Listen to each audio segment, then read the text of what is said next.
Penyakit batin itu beda dengan penyakit zahir. Kalau penyakit zahir itu orang lain bisa mengetahui bahwasanya kita sakit. Kalau penyakit batin yang tahu adalah diri Anda sendiri. Orang lain hanya melihat tanda-tanda kalau orang itu kelihatannya pendengki, padahal tidak. Ternyata kelihatannya orang itu pembenci, ternyata tidak, memang gayanya begitu, padahal dia sering ngasih duit, cuman mulutnya aja dia monyok apa begitu, itu saja, bukan karena dia seorang pendendam, tidak.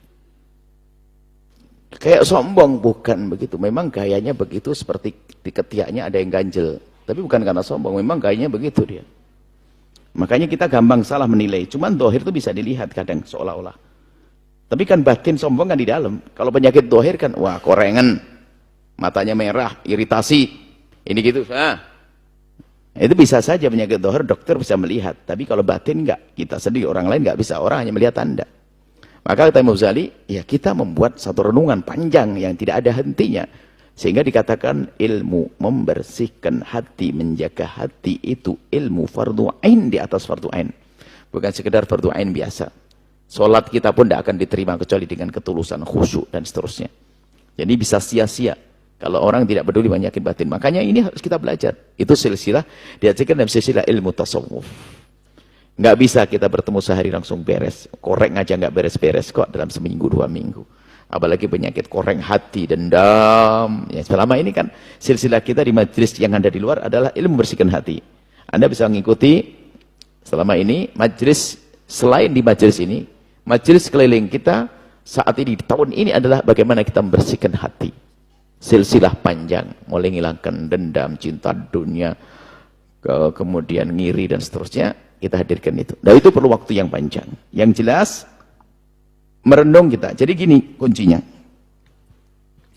Jika ada orang membicarakan penyakit hati, bahayanya, kemudian dikasih solusinya, awas. Satu hal kalau Anda ingin benar. Jangan sekali-kali Anda melihat orang lain yang akan Anda lihat, yang Anda dideteksi atau di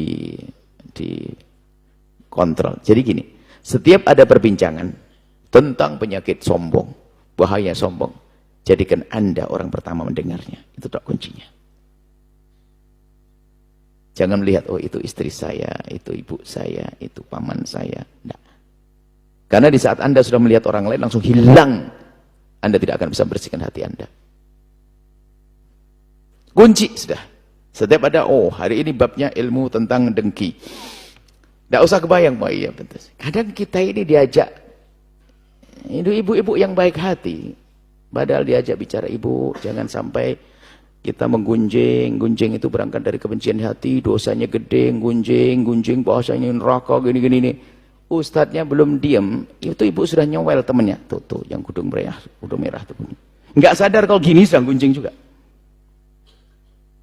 Nah, kadang kenapa permasalahannya kita kalau belajar selalu untuk orang, bukan untuk diriku sendiri. Makanya silsilah penyakit, Anda ikuti silsilah penyakit hati, semuanya tentang kerakusan dan sebagainya, kepelitan dan sebagainya. Aku. Nah disitulah. Karena dokternya, makanya seorang guru, murabbi, itu meraba-raba dari luar saja, dikasih obat, apa namanya, obat yang pokoknya obat ini untuk segala penyakit gitu loh. Jadi kurang lebih begitu. Jadi lihat dari luar, kurang lebihnya begini. Tapi sebenarnya bisa mengobati dirimu sendiri. Diri kita sendiri. Menyadari tentang kesombongan. Makanya ikuti petunjuk Ustadz dan jangan dijadikan yang sakit orang lain. Jadikan yang sakit dirimu sendiri. Baru itu cepat, hebat. Cepat menyelesaikan problem penyakit hati. Kemudian sebelum itu, jangan sekali-kali, ini langkah pertama tadi, kedua, di saat ada informasi pengobatan, jadikan dirimu yang perlu berobat. Sebelumnya adalah ini kunci. Jangan sekali-kali engkau mengatakan bahwa engkau tidak berpenyakit hati. Ini kunci. Jangan sampai berkata, oh hatiku bersih, penyakitan itu hatimu telah penuh, jadi sarang penyakit. Waktu kau ngomong, hatiku tidak ada penyakitnya, itu berarti hatimu sudah punya, jadi sarang penyakit. Sehingga antara hatimu dengan penyakit sudah sama, sehingga kau tidak bisa membedakan antara penyakit dengan hatimu. Sehingga penyakit jadi kayak hatimu, hatimu penyakit. Itu. Makanya jangan sekali-kali ngomong, oh aku sudah tidak punya penyakit hati. Ajib. Kapan bisa berobat orang tidak sadar dirinya sakit?